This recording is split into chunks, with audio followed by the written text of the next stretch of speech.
Jack Harmon thought he was just being polite when he complimented Nar Vex's hair. But in Thaylen culture, calling someone's hair liquid moonlight isn't just flattery. It's a sacred marriage proposal. Now he's bound to this towering alien warrior by customs he doesn't understand, facing ritual combat for a future he never asked for. The air in Outpost Nexus 7's repair bay tasted of ozone and metal dust. Jack Harmon wiped grease from his hands, the only human mechanic surrounded by 17 alien species. His toolkit lay scattered across the workbench, a small island of Earth technology in a sea of unfamiliar alloys and energy conduits. He could feel the weight of being an outsider in every interaction, in every sidelong glance from the insectoid xylos or the crystalline geodes. Each species had their own rhythms, their own unspoken rules he was still learning. Then she entered. Nar Vex moved through the bay with a warrior's silence, her 8-foot frame cutting through the industrial gloom. Her silver hair flowed like a living thing, catching the faint light from the plasma torches. Jack's mouth went dry as she approached his workstation. He'd seen Thaylen warriors before, everyone on the outpost had, but Nar carried herself differently. Her presence demanded attention without asking for it. The words left his mouth before his brain could stop them. Your hair, it's like liquid moonlight. He immediately regretted it, bracing for the cold dismissal he'd come to expect from most non-humans here. The atmosphere in the bay shifted. Nar's shoulders squared, her posture becoming rigidly formal. Her cobalt eyes locked onto his with an intensity that made his pulse quicken. She moved closer, closing the distance between them until her face hovered just inches from his. Her scent surrounded him, ozone from the bay mixed with something spiced and alien. When she spoke, her voice dropped to a low register that vibrated through his bones. You speak of essence recognition. Her words carried a weight he couldn't comprehend. The bonding call has been made. Jack's confusion must have shown on his face. She leaned even closer, her breath warm against his skin. Among my people, to complement one's essential appearance is to initiate the joining ritual. You have spoken the words of proposal. He tried to stammer an explanation about human customs, about meaningless politeness, but she cut him off with a raised hand. The words have been spoken. The bond has been awakened. Her gaze held his unblinking. There is no undoing this. The repair bay suddenly felt smaller, the humming of machinery fading to a distant buzz. Jack's mind raced through the implications. A simple compliment, a cultural misunderstanding. Now this warrior woman stood before him, speaking of bonds and rituals as if his life had just been irrevocably changed. She finally stepped back, though her eyes never left his. We are promised to one another now. This is our reality.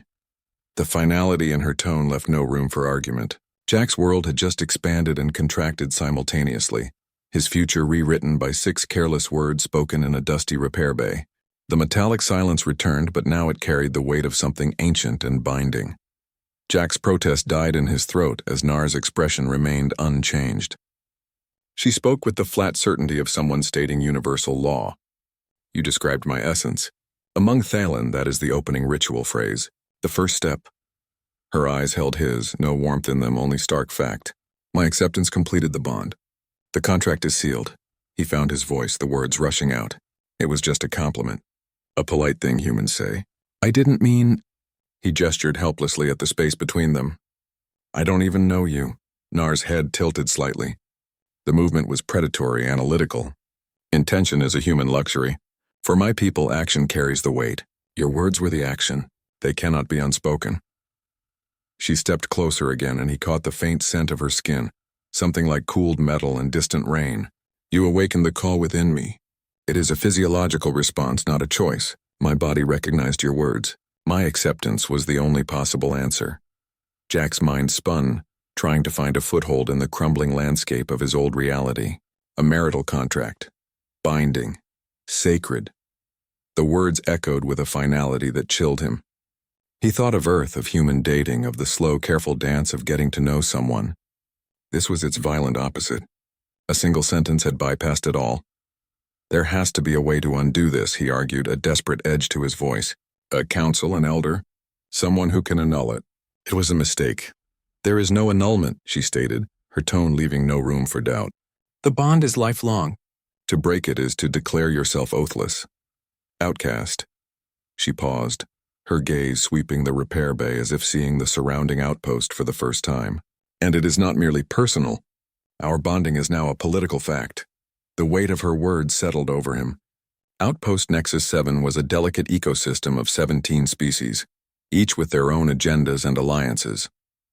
The Thaylen were among the most powerful, their internal politics a complex web of tradition and military strength. He, a human mechanic, had just inserted himself directly into the center of that web, with 6 careless words. He was no longer just Jack Harmon, orbital technician. He was a piece on the board, and the game had just changed around him. He looked at Nar, this warrior who was now, by her culture's unwavering laws, his promised partner. Her face was an implacable mask, but he saw the slight tension in her jaw, the way her fingers curled almost imperceptibly at her sides. She hadn't chosen this either, yet she accepted it with a resolve he couldn't fathom. His polite compliment hadn't just been misconstrued. It had been a key turning in a lock he never knew existed, and the door it opened could not be closed. The silence between them was no longer just awkward. It was legally, culturally, and biologically charged. He was bound to her, and the entire outpost was now watching. The air in the bay chilled several degrees as Commander Krell entered. He moved with the heavy certainty of a man who owned the space around him. His uniform was crisp, dark gray fabric edged with silver, each thread seeming to reinforce his authority. He smelled of cold metal and something faintly antiseptic, like a med bay after sterilization. His eyes, pale and assessing, scanned the repair bay before settling on Jack and Nar. He represented the old Thaylen Guard, the rigid traditionalists who saw the galaxy in strict hierarchies and unchanging laws. He stopped before them, his presence carving a pocket of tense silence in the humming bay. "The bonding has been noted," he stated. His voice was flat, devoid of warmth, each word a measured calculation. "It is irregular. A human. A mechanic." He said the words as if diagnosing a system malfunction. "This situation requires immediate resolution through sanctioned means." The right of continuance, Jack's throat went dry. He'd heard whispers of Thaylen ritual combat. It was never just a fight. It was political theater with real blood. Krell's gaze pinned Jack. "You will face a champion of my choosing in the combat arena. The terms are simple. If you prevail, your unconventional choice of bondmate will be recognized by the Council. The bond will stand." He paused, letting the impossibility of that outcome hang in the air. "If you are defeated, Warrior Vex will be freed from this accidental obligation. She will then consider more suitable candidates for her bond. Our bloodline is precious. Our numbers are not what they once were. We cannot afford such mismanagement of our future." The message was clear. Jack's life was an inconvenience. Nar's future was a resource to be managed. Personal feeling held no weight against political and biological necessity. Krell's plan was a neat, brutal solution. Jack would be removed and Nar would be steered toward a politically advantageous Thaylen match. The game was rigged before it even began. Nar stepped forward, her shoulder almost touching Jack's. "The human is untrained in our ways, Commander. He knows nothing of the right. To throw him to a champion now is not resolution. It is execution." Krell's lips thinned. "The law does not account for ignorance." "The law accounts for honor," Nar countered, her voice steady though Jack could see the tension in her neck. "Grant him 7 cycles to prepare, to learn the forms, a show of respect for the ritual itself, if not for the participant. Even an execution allows a final meal." For a long moment, Krell was silent. His cold eyes flicked from Nar to Jack and back again. He was weighing the concession against the spectacle. A rushed, effortless kill might look like what it was, a political purge. A short training period followed by a public defeat could be framed as a fair trial, lending legitimacy to the outcome he desired. 7 cycles, Krell conceded, the words sounding like a death sentence anyway. Not a moment more. "The rite will commence then." He offered a thin smile that never touched his eyes. It was the emptiest expression Jack had ever seen. Then he turned and left, his scent of cold authority lingering behind him like a threat. The bay felt enormous and suffocating all at once. Jack had 7 days to learn how to not die. 7 days before he was fed to a champion in a fight he couldn't possibly win. The countdown had started. Back in her quarters, away from Krell's cold presence, the argument finally broke free.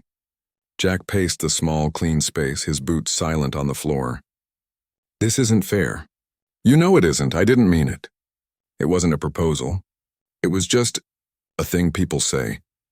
He stopped, running a hand through his hair. There has to be a way to explain that. To make them understand it was a mistake. Nar stood by the viewport watching the stars. Her posture was relaxed, but her silence was a wall. Your intent is a ghost, Jack. It has no substance. It cannot be measured or weighed. Your words, however, have mass. They have consequence. She turned from the stars to face him. Her eyes held no anger, only a deep, weary certainty. In my culture, we are taught from childhood that speech is an action. A word spoken cannot be unspoken. A bridge once stepped upon is crossed. You do not get to stand in the middle and argue about whether you meant to take the first step. He shook his head, frustration tightening his throat. That's not how communication works. Meaning matters. Context matters. For humans, perhaps, she said, her voice low. For you, language is a negotiation of ideas. For us, it is a chain of events. You spoke a specific phrase tied to a specific biological ritual. The words themselves are a trigger. They are not a suggestion. She stepped away from the viewport, closing the distance between them. When you said what you said, you did not merely flatter me. You initiated a chemical sequence. My body recognized the pattern of the words. It released certain compounds, hormones, neurotransmitters. The call you awoke is not a metaphor. It is a documented physiological state. My acceptance was my body's mandatory response to complete the cycle your words began. It is biology, not poetry.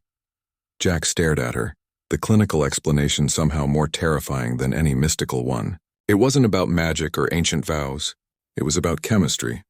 His polite compliment had been a key that fit a lock in her DNA, and the door had swung open whether he meant to turn it or not.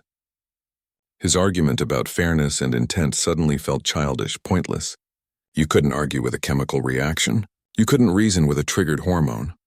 He looked at his hands, the grease still under his nails from the repair bay. He had used those hands to fix complex systems his entire life.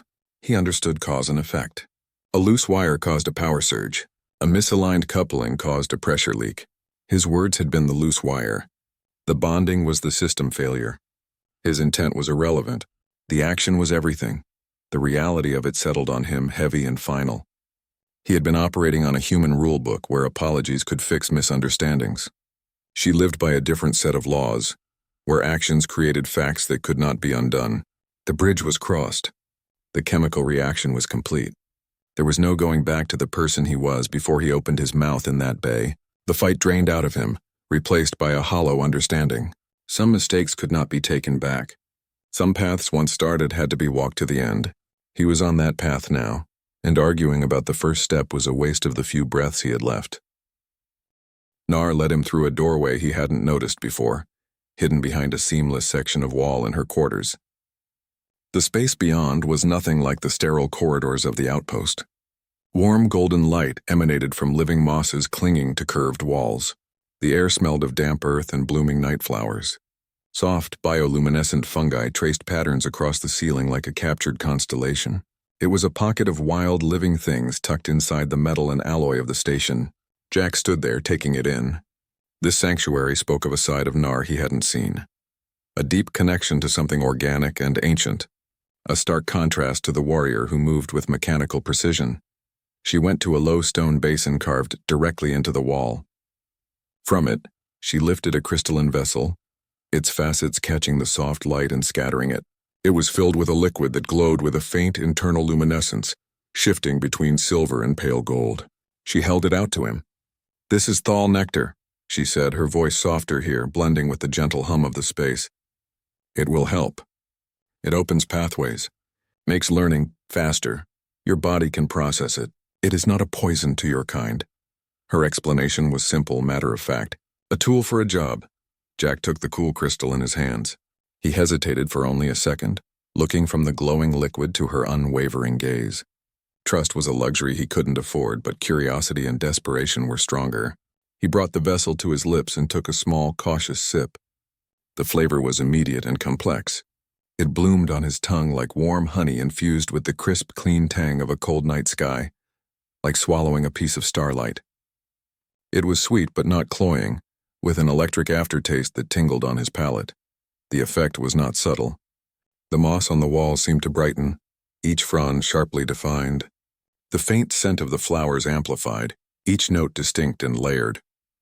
The soft humming in the room resolved into a symphony of tiny, separate sounds. The drip of water, the rustle of growth, the slow pulse of the glowing fungi. His mind, which had been a chaotic swirl of fear and confusion, suddenly stilled. Thoughts lined up with a new crystalline clarity. It was like a mist had cleared from his brain. He looked at Nar, and the feeling shifted again. The cultural chasm between them, so vast and intimidating moments before, seemed less absolute. He noticed the subtle patterns in the silver strands of her hair, the slight dilation of her pupils in the low light, the rhythm of her breathing.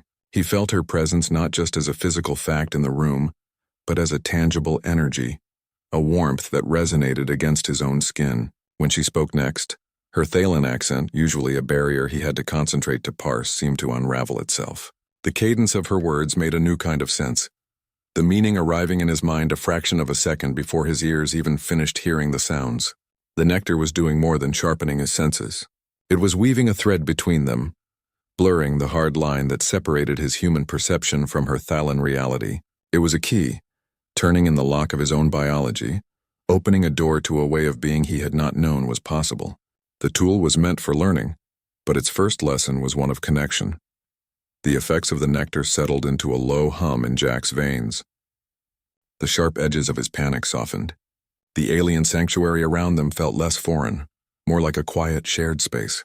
The air between him and Nar, once thick with cultural static and legal obligation, grew clearer. The awkward silence that had followed them from the repair bay dissolved, replaced by a new charged quiet. He could hear her breathing, a steady rhythm that matched his own quickened pulse. She broke the silence first, her voice a low murmur in the glowing dimness. "I need to know why." She wasn't looking at him, her gaze fixed on the bioluminescent patterns above. "The call is a rare thing. It responds to resonance, compatibility of spirit, some say. Why did it awaken for you? A human I had never spoken to, a man who did not know the weight of his own words." She finally turned her head, her eyes searching his face with a raw curiosity he hadn't seen before. It wasn't an accusation. It was a genuine, bewildered need to understand the anomaly he represented. Jack found he had an answer, or the shadow of one. "Maybe it wasn't a mistake," he said, the words feeling true as he spoke them. "Maybe I saw something real," and said it out loud. He took a step closer. The space between them crackled with a new energy, a sudden, mutual awareness that had nothing to do with ritual and everything to do with the two people standing in that room. He reached out, his hand trembling slightly, and cupped her jaw. Her skin was warmer than he expected, smooth and solid under his touch. She didn't pull away. Her eyes widened, but she held his gaze. He leaned in slowly, giving her every chance to stop him. Their first kiss was hesitant, a mere brush of lips, a question asked in the dark. It was nervous, uncertain, two people from different worlds testing a brand new border. Then something shifted. Her hand came up to grip his arm, her fingers strong and sure. The question in the kiss found its answer. The nervous touch became something urgent, primal. It was no longer about biology or obligation. It was about the heat of her mouth, the scent of her skin filling his lungs, the solid weight of her body pressing against his. The nectar had lowered the walls, and what surged through the opening was a raw, powerful current of attraction that had been waiting there all along. The hours that followed were a blur of warm skin and whispered discoveries in the half-light. The fight ahead, Krell's ultimatum, the political nightmare, it all receded, muted by the more immediate reality of touch and breath. The duty he had resented transformed into a fierce protective urge. This was no longer about surviving a ritual to escape a bond. It was about fighting to keep her. Later, as they lay together in the quiet dark, the gentle pulse of the fungi the only light, he made the decision. "Teach me," he said, his voice quiet but firm. "Everything, your ways, your combat, everything I need to know." The words were a vow, stronger than any he'd been forced into. He was no longer a prisoner of a ritual. He was a student, a partner, a man with a reason to win. Trust didn't arrive with grand declarations. It settled into the spaces between their words, in the way her body relaxed against his, in the shared silence that was no longer awkward but comfortable. It was in the unspoken agreement that they were in this together now, for better or worse. The pressure of the coming trial hadn't broken them. It had forged them, melting separate pieces of fear and obligation into a single, stronger bond. Training began the next cycle in a sealed environmental chamber Nar had access to. The air was thin and cold, set to approximate Thaylen combat conditions. Jack stood on the mat, feeling the familiar dread of the upcoming fight knot in his stomach.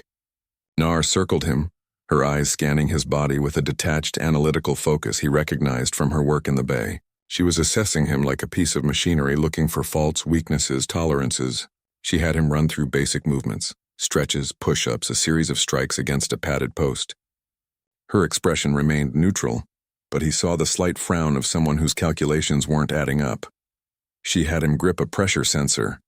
The readout flared a brilliant red far off its expected scale. She reset it, made him try again. Same result. Her frown deepened into genuine confusion. She ran a portable scanner over his arm, the device emitting a series of soft, puzzled chimes. "Your muscle fiber density," she said, her voice quiet with disbelief. "It is nearly twice the baseline of an elite Thaylen warrior. The cellular structure is compacted." She looked from the scanner to his face as if seeing him for the first time. All his life, Earth's heavy gravity had been a constant, exhausting fact. He'd grown up with it, his bones and muscles building themselves thicker, denser, just to move through an ordinary day. Here it was a shocking anatomical anomaly. Next was endurance. She set a brutal pace on a treadmill calibrated for Thaylen physiology, a speed and incline meant to overwhelm most species in minutes. Jack's lungs burned, but his heart found a steady, punishing rhythm. He'd spent his life climbing through tight access shafts and hauling heavy equipment in a gravity well that never let up. This was hard, but it was a familiar kind of hard. He pushed past the point where she expected him to falter. His cardiovascular system, forged by a planet that pulled twice as hard as this station, simply adapting. He wasn't faster than her people, but he was built to last. She tested his pain response with calibrated pressure points designed to disable Thaylen nerve clusters. His human biology, wired differently, registered the pain as a sharp local flare, not a systemic shutdown. A technique meant to drop a warrior in his tracks just made him grit his teeth and push her hand away. Her assumptions about his physical limits were based on a completely different biological blueprint. The stresses she assumed would be decisive were merely obstacles for his body to overcome. The clinical assessment ended. Nar was silent for a long moment, staring at the scanner's data stream. The cold fear that had lived in Jack's gut since Krell's ultimatum began to thaw, replaced by a new, cautious warmth. It wasn't hope, not yet. It was the simple, solid recognition of an advantage. He saw it reflected in her eyes. The grim determination softened into something sharper, more strategic. She wasn't looking at a dead man walking anymore. She was looking at a piece on the board Krell had never accounted for. His homeworld's greatest disadvantage, its crushing gravity, its demands on the human body, had, in this single specific context, become his most powerful weapon. The game hadn't changed, but they had just found a new set of rules. The official notification flashed across their personal comms units halfway through a training session. The sharp chime cut through the thud of Jack's fists against the practice pad. Nar stopped the drill, her hand dropping to her side. She read the message first, her face hardening into a mask of cold anger. Jack watched the color drain from her features. "Krell," she said, the name a curse. "He's moved the right. It's now in 3 cycles." The message cited a sudden urgent need for political stability. A vague reference to newly uncovered intelligence regarding cross-species relations demanded an immediate resolution to their unsettled status. The legal jargon was a thin veil. This wasn't about stability. It was about ensuring Jack had no time to get ready. The 7-day window, already impossibly short, had just been cut in half. The countdown clock in Jack's head began ticking at double speed. "He's not just trying to erase a mistake," Nar explained, her voice low and tight. She paced the small training room, her movements agitated. "This is about the future of the entire outpost. Krell leads a faction that believes Thaylen purity is our only path to survival. Isolation. They see interspecies bonds as a dilution, a contamination of our bloodline. Your existence, our bond. It's a direct challenge to his entire political platform. If he can crush you publicly in the arena, he proves his point. He proves that outsiders are weak, that we must look inward, not outward. It reinforces his power and discredits anyone who argues for alliance. The fragile balance of Outpost Nexus 7 suddenly made terrifying sense. It wasn't just 17 species living in careful proximity. It was a constant quiet war of ideologies. Krell's ambition was to tip those scales permanently toward Thaylen isolationism, and Jack was the inconvenient weight on the other side. His personal fate was now a political football in a game with interstellar consequences. If Jack lost, it wouldn't just mean his own death or Nar's reassignment. It would be a victory for a philosophy of fear and segregation, a setback for cooperation that could last generations. Worse still, Nar revealed Krell was using procedural tricks.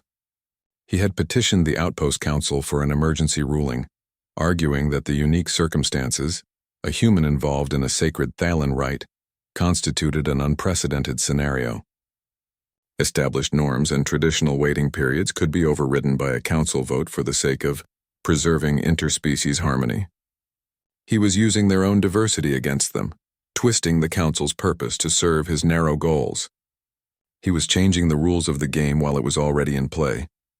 Jack stood in the center of the room, the sweat cooling on his skin. The fight was no longer just about surviving a champion. It was about confronting an entire political movement with his fists. His personal survival was now inextricably linked to the survival of a more open, connected future for everyone on the station. Krell had forced the issue, betting that Jack would break under the pressure and the shortened timeline. The commander had all the power, all the control. He held the clock, the council, and the champion. All Jack had was the desperate need to innovate, to find a way to win a game that was being rewritten around him in real time. The pressure was immense, but it forged a new resolve. He would not just be a pawn. He would become the variable Krell never saw coming. Tikra found them in the training bay. The small, multi-limbed engineer scuttled in, their carapace clicking against the metal floor. They carried a portable atmospheric sensor array, its lights blinking a frantic, anxious red. "Your air is wrong," they chittered, their voice a rapid-fire series of clicks and whistles filtered through a translator. "The oxygen-nitrogen mix is off by 3%. The pressure is dialed too low for sustained exertion. It's subtle, but it saps endurance. A human would tire faster, lose focus." They waved a delicate pincer at the environmental controls on the wall. "This is not a calibration error. This is a very precise sabotage." Nar's jaw tightened. She looked at the readouts, then at Jack, who was breathing just a little too hard from the last drill. "Krell," she said, the name flat and heavy. "Standard tactic. He weakens his opponents before they ever see the arena, denies them a fair training environment." Tikra emitted a sound like grinding gears, a clear sign of mechanical frustration. "Typical. So typical. He thinks in such small, blunt ways." They scuttled over to the wall panel, several of their limbs moving at once, tools emerging from compartments in their chassis. "We will not be so blunt. We will be precise." For the next hour, Tikra worked with a furious, focused energy. They rerouted lines, bypassed safeties, and recalibrated sensors. The thin, cold air in the bay gradually thickened, warmed, and matched the precise atmospheric conditions of Earth normal. Jack took a deep breath, and it was like a weight lifted from his chest. His head cleared. His muscles, so used to fighting his own environment, finally relaxed. The playing field, at least in this room, was level. But Tikra wasn't finished.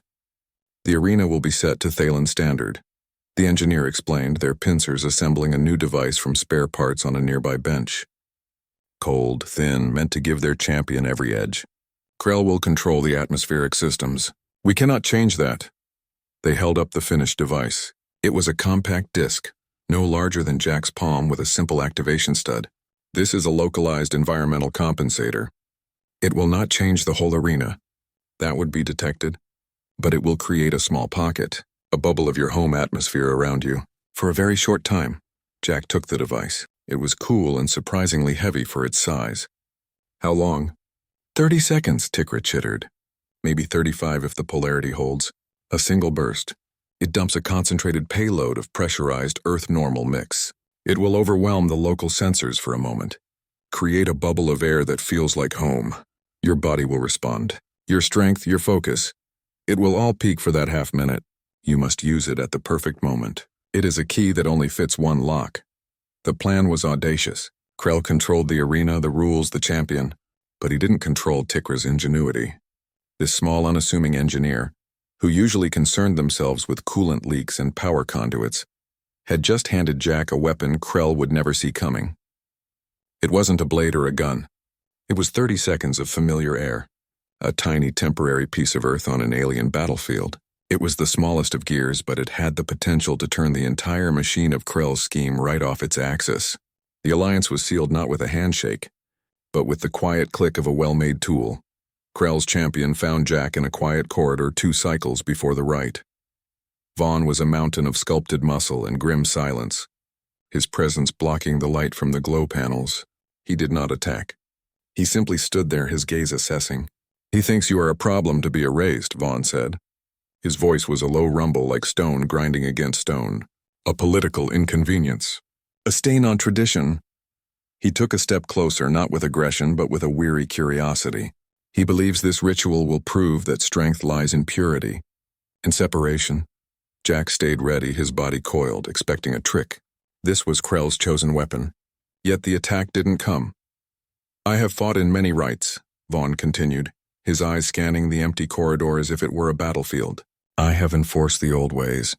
But a warrior must ask what he is truly fighting for. Is it for his people's survival? Or for one man's fear?" He looked back at Jack, and for the first time, Jack saw something in the Thalen's eyes that wasn't cold calculation. It was doubt. "Krell and his faction believe we must wall ourselves off. That mixing with other species is a slow death. That our strength fades if it is shared." He paused, a long, heavy silence hanging between them. "Others among us. We look at our declining numbers. We look at the galaxy full of other beings, other possibilities. We wonder if strength is not in staying the same, but in changing, in adapting." He was not just a brute following orders. He was a soldier questioning his commander's strategy on the eve of a war for his species' soul. Jack slowly relaxed his stance. This wasn't a confrontation. It was a confession. "Krell's path leads to a slow end," Vaughn said, his voice dropping even lower. "A proud, isolated end, perhaps. But an end nonetheless. Your bond with Vex. It is irregular, unplanned. But it is also something new, and new things are what we desperately need." He met Jack's eyes, a hard, practical understanding passing between them. "He intends for me to break you in the arena, to make a spectacle of your weakness and end this experiment before it begins. But a spectacle can have 2 outcomes." The dynamic shifted in that moment. The adversarial tension bled away, replaced by a tense, cautious collaboration. Vaughn was not there to threaten. He was there to scout an unlikely ally. He saw in Jack not just a problem, but a potential key, a variable Krell had profoundly underestimated. He was Krell's sharpest blade, his most trusted instrument. But even the finest blade can be turned against its wielder, if the hand that holds it fails to understand its true edge. Vaughn gave a curt, almost imperceptible nod, then turned and walked away, leaving Jack alone in the corridor with a new, staggering possibility. The champion was not his enemy. He was a man trapped by the same chains Krell sought to bind everyone with, and he had just decided to help pick the lock. The air in the training room felt different now. It wasn't just about teaching Jack how to throw a punch or block a kick. It was about designing a performance. Nar moved around him, her fingers adjusting his stance, her voice low and steady. "Krell expects a brawl. He expects you to be a frantic animal backed into a corner. We will not give him that." Their plan became a fusion of disciplines. Jack's human creativity met Nar's Thalen tactical precision. He suggested using the arena's geometry, the likely blind spots in the seating for the council members. She taught him the precise, minimalist movements that conveyed control and ritualistic honor, even in the heat of combat. Every feint, every block, every step was choreographed not just to defeat an opponent, but to send a message to the watching political elite. They were fighting 2 battles at once, the physical one against Vaughn, and the ideological one against Krell's doctrine of isolation. A clumsy, desperate victory would be dismissed as a fluke. A brutal, overwhelming defeat would prove Krell's point about human weakness. They needed a win that was undeniable, clean and strategically brilliant. It had to showcase adaptability, the very quality Krell feared. They spent hours deconstructing Krell's probable strategies. He would want a quick, humiliating end. He would instruct Vaughn to exploit the alien environment, to use classic Thalen disabling strikes meant for a different physiology. They prepared counters for each expected move. turning Krell's assumptions into vulnerabilities. During a break, Jack leaned against the cool wall, catching his breath. Nar handed him a water capsule. Their hands touched, and she didn't pull away. The silence that followed was comfortable, charged with a shared purpose that went deeper than survival. "This is insane," he said, a tired smile touching his lips. "A week ago, I was fixing power converters." She looked at him, her gaze serious. "And now you are preparing to dismantle a political faction with your fists." A faint smile finally broke through her stern expression. "You are the most stubborn human I have ever met." The bond between them, once a chain of obligation, had been reforged in the fire of preparation. It was no longer about biology or duty. It was about trust. Trust that he could learn, trust that she could teach, trust that they could face the impossible together. The long hours of repetition, the shared frustration, the moments of sudden, breakthrough understanding, they built a connection stronger than any ritual could mandate. They knew Krell would have a final trick. An unexpected variable. They didn't know what form it would take, so they prepared for chaos. They drilled contingency upon contingency. A sudden change in lighting, an audio disruption, a hidden weapon. Jack learned to keep a part of his mind always scanning, always ready to pivot. Nar taught him to read the subtle shifts in an opponent's weight that signaled a change in tactic. They turned their preparation into a form of mental armor. The political theater required not just a fighter, but a performer who could think 3 moves ahead of his audience. The best way to counter an onslaught was to have already planned for it, to make the enemy's surprise attack just another step in your own dance. The real fight wasn't in 3 cycles. It was happening right now, in this room, in the meticulous shaping of a strategy designed to turn an execution into a revelation. The cavernous combat arena hummed with a low, anticipatory energy. Representatives from 17 species filled the tiered seating, a silent tapestry of strange forms and sharp, curious eyes. The air tasted thin and cold, artificially regulated to Thalen comfort zones. Tension draped over the chamber like a heavy cloth, thick and stifling. Every breath Jack took felt shallow, the atmosphere a deliberate disadvantage engineered into the very space. He walked onto the combat floor, the smooth, cool stone firm under his boots. The palm-sized disc of Tikra's environmental compensator was a comforting secret weight against his skin, hidden within his gear. Across the wide expanse, Vaughn took his position. The champion stood motionless, a statue of coiled power and grim duty. His expression was unreadable, a mask of pure professionalism. He gave no sign of their conversation in the corridor. He was Krell's instrument, and for now he would play the part. A gong sounded, its deep tone vibrating through the floor. The rite had begun. Vaughn did not charge. He began to circle, his movements economical and precise, each step measured. Jack mirrored him, maintaining the distance. This was not the frantic brawl Krell's faction had paid to see. It was a slow, deliberate dance. It was about control, about reading the space between them. Vaughn tested with a few feints, quick shifts of weight designed to gauge Jack's reactions. Jack held his ground, his stance low and stable, his breathing as even as the thin air would allow. He watched Vaughn's shoulders, his feet, the slight tension in his hands. The fight was a conversation of movement, a silent negotiation before the first blow was ever thrown. From his elevated command box, Krell watched with cold, impatient eyes. This careful pacing was not part of his script. He wanted a brutal, immediate demonstration of human inadequacy. This tactical patience was an insult. He leaned forward, his fingers steepled, his gaze boring into the back of his champion, silently demanding escalation. The crowd, a mix of species, watched the strange, quiet ballet with rapt attention. They had expected a quick, bloody spectacle. This was something else. This was a human who was not panicking, a human who understood that some fights are won by controlling the clock, by letting the opponent's own expectations become a liability. The real battle was happening in the space between heartbeats, in the calculation of every glance, in the patient waiting for the one moment that would change everything. The violence would come, but it would come on their terms, not Krell's. The stage was set, the players were in position, and the first move in their real strategy was the disciplined, nerve-wracking act of doing absolutely nothing. The moment arrived not with a shout, but with a shift in Vaughn's stance. The champion prepared for a classic Thalen disengagement lunge, a move meant to exploit an opponent's fatigue in thin air. It was the exact opening they had drilled for. Jack's thumb found the activation stud on the disc concealed in his palm. He pressed it. A soft hiss was the only sound.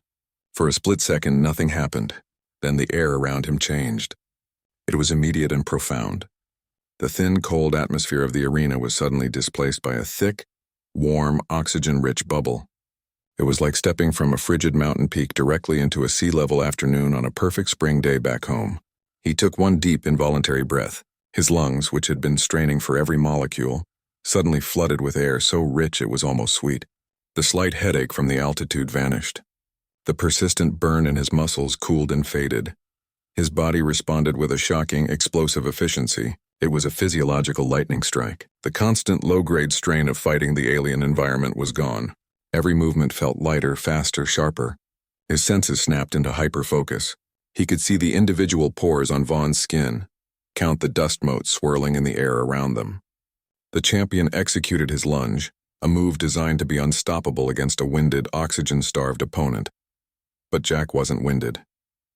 He was, for the first time since entering the arena, operating at 100% of his Earth-forged capacity. He moved. His evasion wasn't the desperate, scrambling dodge Vaughn expected. It was a fluid, powerful sidestep, followed by a counterstrike that landed with a solid, meaty thud against Vaughn's ribs. The force of it, generated by muscles no longer fighting for air, was greater than anything the Thylon had anticipated. Vaughn grunted, stumbling back a step. His eyes, for the first time, showed genuine surprise. This wasn't in the script. Krell's carefully engineered advantage, the thin air that was supposed to slow the human down, had just been neutralized. The champion had expected to fight a weakened man struggling against the environment. He was now facing a fully powered human in his element, and the difference was immediately, brutally apparent. This 30-second window was their key. It was a calculated, precise betrayal of Krell's entire scheme. The commander had controlled the arena, the atmosphere, the rules. He had stacked every variable in his favor, but he hadn't accounted for Tikra's ingenuity, for the alliance forged in the quiet corners of the station. He hadn't planned on a piece of Earth being brought into his arena. The sudden shift created more than a physical advantage. It created a critical opening in the narrative Krell was trying to build. It introduced doubt into the minds of the watching council. It proved that human adaptability could overcome a Thaylen-strength environment. The smallest of advantages, a mere half-minute of familiar air, had just shattered the commander's primary strategy and created the largest opportunity they could have hoped for. The real fight was just beginning. The moment of stunned silence following Jack's unexpected counter was his only opening. Vaughn recoiled, momentarily off balance, his focus shattered by the impossible speed and power of the human's response. It wasn't much time. A second, maybe two, but it was all Jack needed. His hand, no longer balled into a fist, slapped against a maintenance panel on the arena wall, a panel whose access codes Tikra had provided. The public address system chimed, a soft tone that echoed through the hushed arena. Every eye turned toward the sound. Krell shot to his feet in his command box, his face a mask of cold fury. Jack's voice, amplified and clear, cut through the tension. "This fight is a lie," he called out, his words ringing off the stone walls. "Commander Krell has hidden the truth from all of you. The truth about your future." He took a breath, the rich earth air from the compensator giving his voice strength and clarity. "I have seen the genetic archives, the sealed medical research. I have proof." He didn't shout. He stated facts, each one landing like a hammer blow.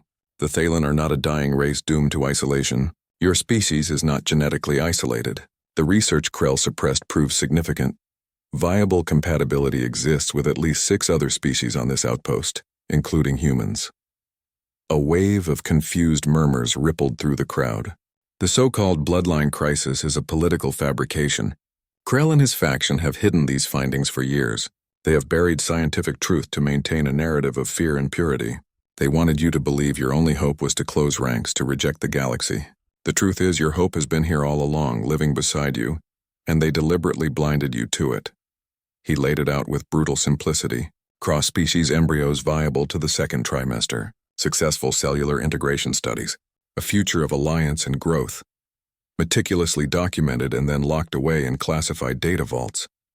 Krell hadn't just been fighting for tradition. He had been actively sabotaging his people's future to cement his own power. using the fear of extinction as a weapon to control them. The initial shock in the arena curdled into something darker, hotter.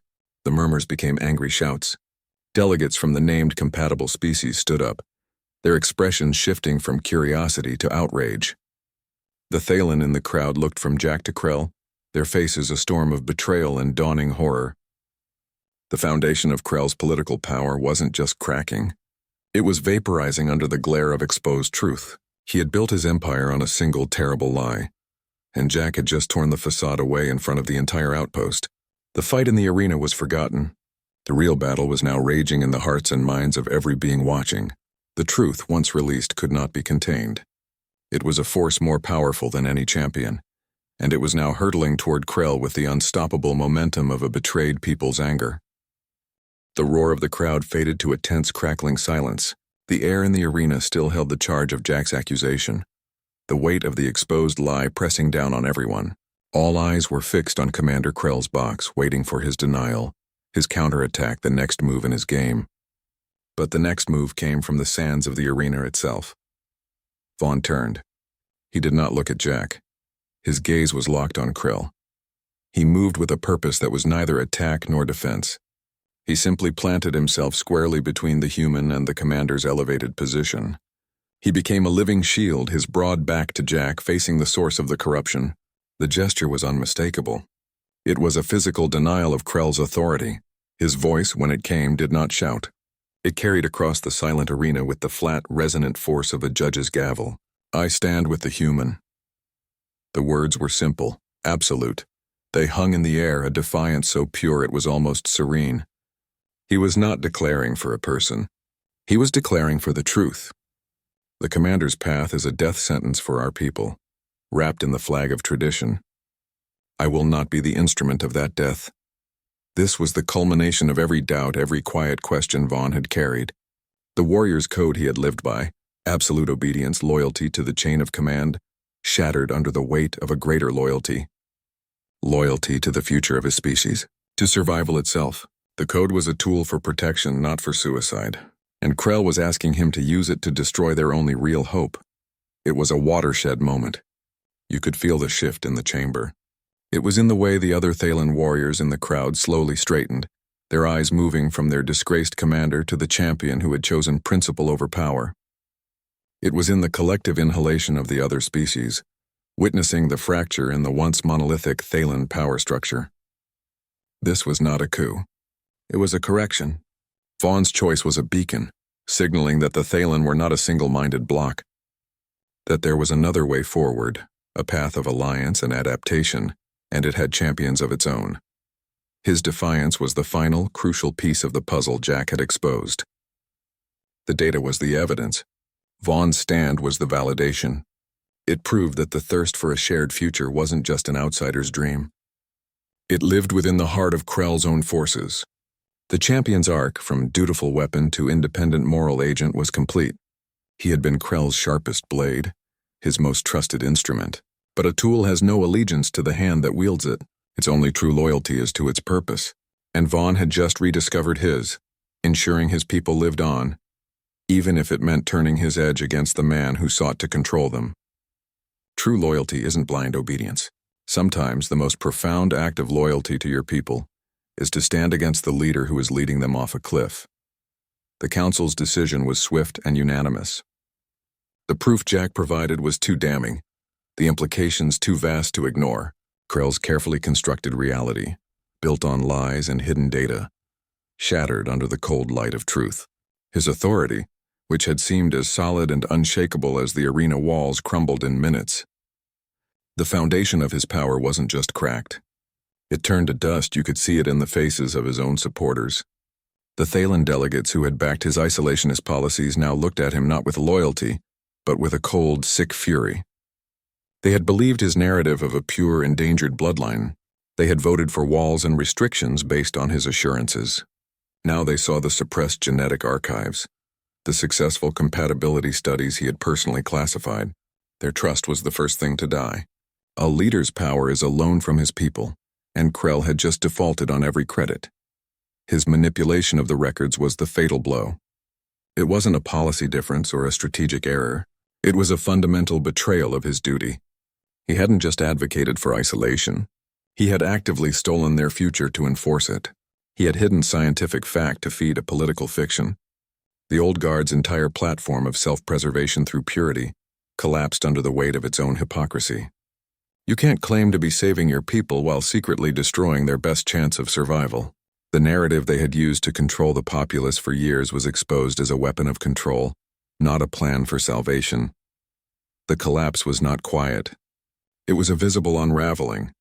Advisors who had flanked him moments before took subtle steps back, creating a space of empty air around him. Communication devices were shut off. Eyes that had once sought his approval for every move now looked anywhere else. His political standing didn't just weaken, it evaporated. He was left isolated in his command box, a man suddenly alone in a crowded room, his schemes circling him like vultures. The walls of tradition and fear he had spent a lifetime building did not fall slowly, brick by brick. They vanished all at once as if they had never been there at all, leaving him exposed and powerless under the harsh, unforgiving glare of the truth.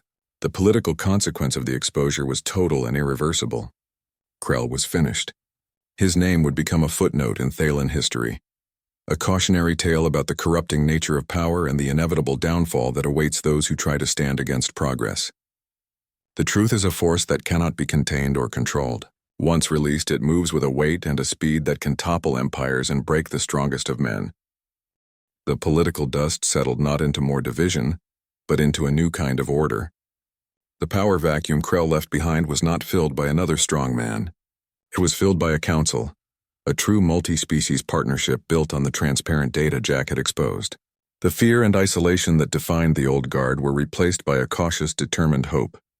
Representatives from once suspicious species now sat together, not as adversaries guarding their own interests, but as collaborators facing a shared future. The upheaval did not destroy the outpost. It forced it to grow up. This new alliance found its engine in two unlikely partners. Tikra's brilliant, unorthodox engineering mind was finally unleashed from fixing coolant leaks. They were given a full lab, a team, and a mandate. Take the suppressed genetic compatibility research and build something real. Their multi-limbed precision and creative problem-solving turned theoretical data into practical medical technology. Meanwhile, Nar's political instincts, once used to navigate the treacherous waters of Thaylen tradition, were redirected. She became the public face of the initiative, her warrior's credibility giving weight to the new scientific direction. She translated complex genetic concepts into simple, powerful arguments for the wider population. Her voice, once used for giving orders on a training field, now advocated for a future no one had dared to imagine. The Thaylen bloodline crisis, the very foundation of Krell's fear-mongering, began its resolution not in selective breeding programs or political decrees, but in a state-of-the-art genetics lab. The problem was reframed. It was no longer about preserving a pure line. It was about ensuring a viable future. Tikra's team, comprised of the best minds from a dozen species, worked on solutions Krell had deemed heretical. Advanced gene therapies to correct inherited weaknesses, in vitro programs that utilize the newly confirmed compatibility with other species to ensure healthy, diverse offspring. The focus shifted from a desperate scramble for internal purity to a confident exploration of external possibility. The coercive political pressure to breed with specific, worthy Thaylen lines evaporated. That grim transactional approach to survival was replaced by the quiet hum of scientific inquiry. Cross-species research initiatives became the outpost's primary mission. The energy once spent on internal policing and building walls was channeled into shared laboratories and medical conferences. The conversation was no longer about who was allowed to be with whom. It was about what they could build together. A cultural misunderstanding, a human's polite compliment mistaken for a sacred vow, did not just cause a political scandal. It rewired interstellar diplomacy on a fundamental level. It proved that the most dangerous threats are not external invasions but internal lies, and the strongest solutions are not found in isolation, but in collaboration. It demonstrated that trust, built on proven truth and shared purpose, is a more powerful bond than any enforced tradition. The entire political landscape of the sector shifted, moving from a model of suspicious independent powers to a budding network of allied worlds, all because one man told a woman her hair looked nice. The strongest foundations for peace are not grand treaties signed by diplomats. They are the unlikeliest of connections. The accidental bonds that prove we have more to gain from building bridges than from manning the walls. The sleek diplomatic cutter hummed through the void, a silver needle stitching the space between stars.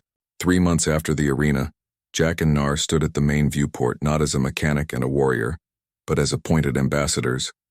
Their pairing, once a political crisis, was now the public symbol of a new human-Thaylen alliance. The relationship that began with a misunderstanding had been formalized by treaty, their bond the living proof of its possibility. Earth filled the viewport now, a swirl of blue and white growing larger with each passing hour. Jack watched the familiar planet, a home he'd left as a nobody, a man he would return to as a key figure in interstellar relations. He could already feel the weight of thousands of diplomatic eyes, the buzz of scientific curiosity from Earth's leaders. They would be a spectacle examined and analyzed. The journey was a cocoon of quiet between two storms. The political upheaval on the outpost was behind them. The formal receptions and intense scrutiny on Earth lay ahead. In their private quarters, the air was calm. Nar stood beside him, her hand finding his. Her touch was familiar now, a grounding presence. She had been quiet for most of the shift, her thoughts turned inward. She turned from the view of Earth to look at him. Her expression was soft, but her eyes held a serious light. "There is something we must discuss," she said, her voice calm. "The med scans from my last checkup revealed more than baseline health metrics." She paused, her thumb tracing a line across his knuckles. "My body is changing, adapting." Jack's breath caught. He looked from her face to her stomach, then back to her eyes. The implications hit him all at once. The genetic compatibility wasn't just a line in a research file Tikra had uncovered. It was happening. It was real. It was them. The physicians confirmed it, she said, a slight, rare smile touching her lips. "Our child is developing. He is healthy. A blend of us." She said it with the same steady certainty she used for everything, but the warmth in her gaze was entirely new. The news settled over him, a wave of shock that quickly warmed into something else, something vast and terrifying and wonderful. Their accidental bond, fought for in an arena and defended in a council chamber, had created its own future. It had taken root. He pulled her into his arms, the view of Earth forgotten. The diplomatic mission, the alliance, the science, it all suddenly crystallized into this single, undeniable fact. They were going to be parents. Their child would be the first of its kind, a living bridge. The journey to Earth wasn't an ending. It was the start of something infinitely more complex and beautiful. The vessel continued its steady course, carrying them toward a world that thought it was preparing for a political delegation. It had no idea it was about to meet its future. Their son was born on a clear Tuesday morning. His skin held a warm bronze hue, a perfect blend of human melanin and Thaylen undertones. A shock of pale blonde hair, impossibly soft, covered his head. But it was his eyes that made the medical staff pause. They weren't a fixed color. They shifted. A living kaleidoscope between the deep blue of Earth's oceans and the vibrant emerald found in certain Thaylen mineral deposits. He was a living equation, a biological proof of concept resting in the crook of Nar's arm.